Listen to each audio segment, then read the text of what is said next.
Good morning बच्चों। आज मैं आपको रामायण की एक बहुत ही दिलचस्प कहानी सुनाने जा रही हूँ। यह कहानी भगवान श्री राम और उनके आदर्शों की है, जो हमें सच्चाई, निष्ठा और प्रेम का पाठ पढ़ाती है। चलिए कहानी की इस अद्भुत यात्रा की शुरुआत करते हैं। रामायण रामायण जो ग्रंथ है उसमें राम के पूरे चरित्र का वर्णन है। तो रामायण प्राचीन भारत का एक अति लोकप्रिय महाकाव्य है। रामायण का मतलब है अयोध्या के राजा दशरथ के ज्येष्ठ पुत्र राम की संपूर्ण जीवन गाथा। रामायण की मूल रचना महर्षि वाल्मीकि ने संस्कृत भाषा में की थी। बाद में तुलसीदास ने इन छंदों की रचना हिंदी में रामचरितमानस के रूप में की। इन्होंने हिंदी में करने से जो सामान्य जन थे उनको भी रामायण पढ़ने का सौभाग्य प्राप्त हुआ। इसलिए तुलसीदास जी ने लिखा और उनको प्रेरणा दी, मतलब वो हनुमान जी के आशीर्वाद से ही वो लिख पाए थे, क्योंकि उनको रामायण लिखते समय बहुत ज़्यादा परेशानी हो रही थी। राक्षस आतंक मचा रहे थे, तो हनुमान जी ने बोला कि आप लिखिए, मैं आपके साथ हूँ। तो ये रामायण की कथा पूर्ण हो पाई। रामायण में मर्यादा पुरुषोत्तम भगवान श्री राम के चारित्रिक गुणों और बुराई पर अच्छाई की जीत की विस्तार से चर्चा की गई है।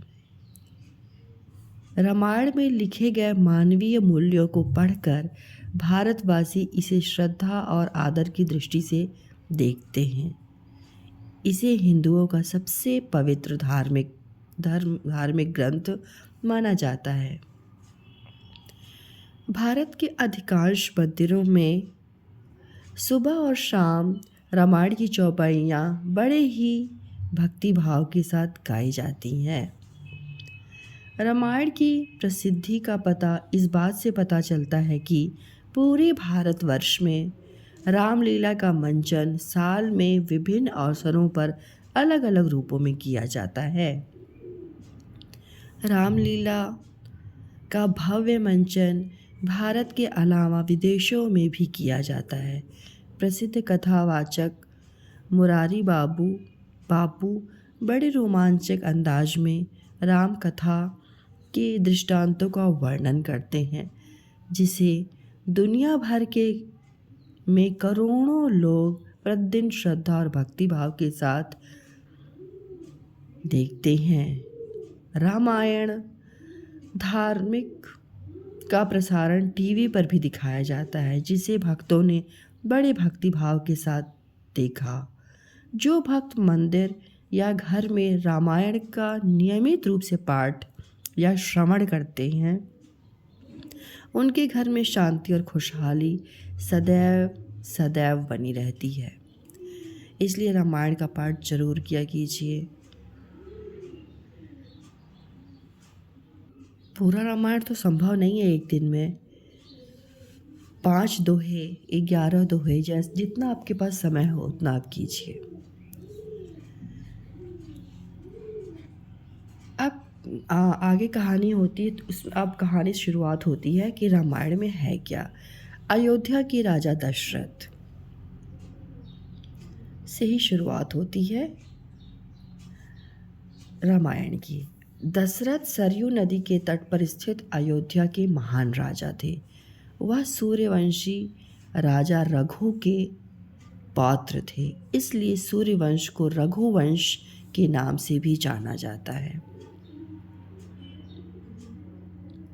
दशरथ अपने पूर्वजों के समान उच्च गुणों के अधिकारी और प्रजा के लोकप्रिय शासक थे। उनकी 3 रानियां थीं, जिनमें कौशल्या सबसे बड़ी रानी,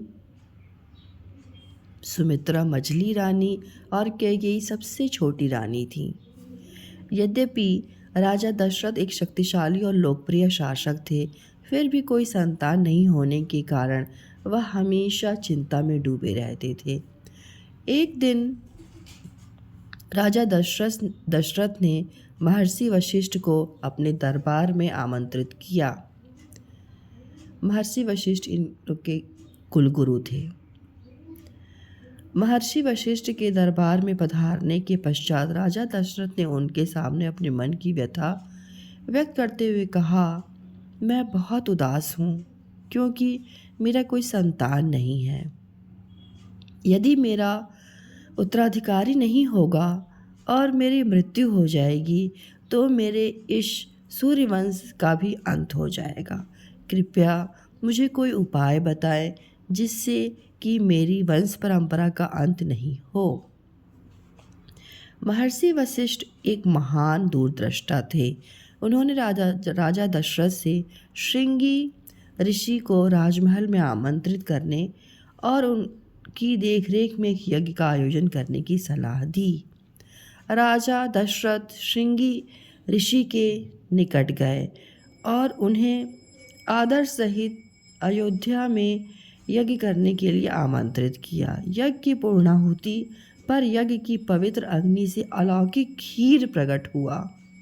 श्रृंगी ऋषि ने खीर की कटोरी राजा दशरथ को देकर कहा, यह प्रसाद तुम्हारी रानियों के लिए है। इसे ग्रहण करने के पश्चात वे 4 तपस्वी पुत्रों को जन्म देंगी। राजा दशरथ ने श्रृंगी ऋषि के हाथों से प्रसाद ग्रहण करने के पश्चात खीर का प्रसाद अपनी तीनों रानियों को ग्रहण करने के लिए दिया। अब राम का जन्म कैसे हुआ इसके बारे में बताते हैं आपको। श्रृंगी ऋषि ने राजा दशरथ को सलाह दी कि वह तीनों रानियों को यह पवित्र खीर प्रसाद के रूप में ग्रहण करने को कहें, जिससे वे तेजस्वी पुत्रों को जन्म देंगी। समय आने पर चारों राजकुमारों का जन्म हुआ। सबसे बड़ी रानी कौशल्या ने बड़े पुत्र राम को जन्म दिया। दूसरी रानी सुमित्रा ने लक्ष्मण और शत्रुघ्न को और सबसे छोटी रानी कैकेयी ने भरत को जन्म दिया। तीनों रानी और राजा दशरथ बहुत खुश हुए। सबसे बड़े पुत्र राम का जन्म चैत मास की 9वीं तिथि को हुआ था। चारों राजकुमार के जन्म के अवसर पर राजा रानी के साथ सभी अयोध्या नगरवासी बेहद खुश थे। राजा दशरथ, जो अपने समय के एक महान धनुर्धर थे, उन्होंने अपने चारों पुत्रों को धनुर्विद्या के लिए कला कौशल सिखाए। इसके पश्चात वे वशिष्ठ ऋषि के आश्रम में औपचारिक शिक्षा के लिए भेजे गए। वे एक महान गुरु थे। उनके मार्ग निर्देशन में चारों ने सभी प्रकार के गुण अपने अध्ययन की अवधि में सीखा। जब उनकी शिक्षा पूरी हुई तो वे अपने माता पिता के निकट राजमहल लौट गए। माता पिता और प्रजा उन्हें देखकर काफ़ी खुश हुई। अयोध्या में शिरोमणि राम ने अपने तीनों छोटे भाइयों को राजधर्म के बारे में बताया। उन्होंने प्रजा की भलाई के लिए संसार में उच्च आदर्श प्रस्तुत करने के लिए राजा दशरथ अपने चारों वीर पुत्रों को प्रजा के बीच लोकप्रिय होते देखकर अत्यंत प्रसन्न थे। ताड़का वध की कथा आगे सुनिए। इसमें क्या है, एक दिन विश्वामित्र ऋषि राजा दशरथ के राजमहल में पधारे। राजा दशरथ ने ऋषि का खूब अतिथि सत्कार किया और बोले, मैं सचमुच आपके आने से बहुत खुश हूँ। मैं आपकी क्या सेवा कर सकता हूँ? राजा की बात सुनकर ऋषि अति प्रसन्न हुए और बोले, जब मैं यज्ञ करता हूँ तो 2 भयानक राक्षस मारीच और सुबाहु वहाँ पहुँचकर मेरे यज्ञ में विघ्न डालते हैं। मेरी परेशानियों का अंत तभी होगा जब आप अपने ज्येष्ठ पुत्र राम को मेरे साथ वन में जाने की अनुमति देंगे। राम ही इस दुष्ट भयानक राक्षसों का वध कर सकते हैं। ऋषि की मांग सुनकर राजा दशरथ मौन रह गए।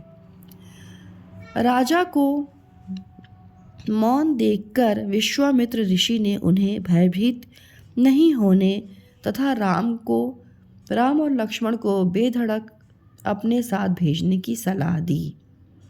विश्वामित्र ऋषि के द्वारा किसी अनिष्ट की शंका से मुक्त होने का आश्वासन पाकर राजा दशरथ अपने दोनों पुत्रों को उनके साथ वन में भेजने के लिए राजी हो गए। विश्वामित्र ऋषि राजमहल में दोनों राजकुमारों को अपने साथ लेकर घने जंगल के लिए प्रस्थान कर गए। ऋषि ने दोनों राजकुमारों को ताड़का और उनके पुत्र मारीच जैसे भयानक राक्षसों से हर वक्त सावधान रहने के लिए कहा, जिन्होंने वन के निवासियों का जीना कष्टप्रद कर रखा था।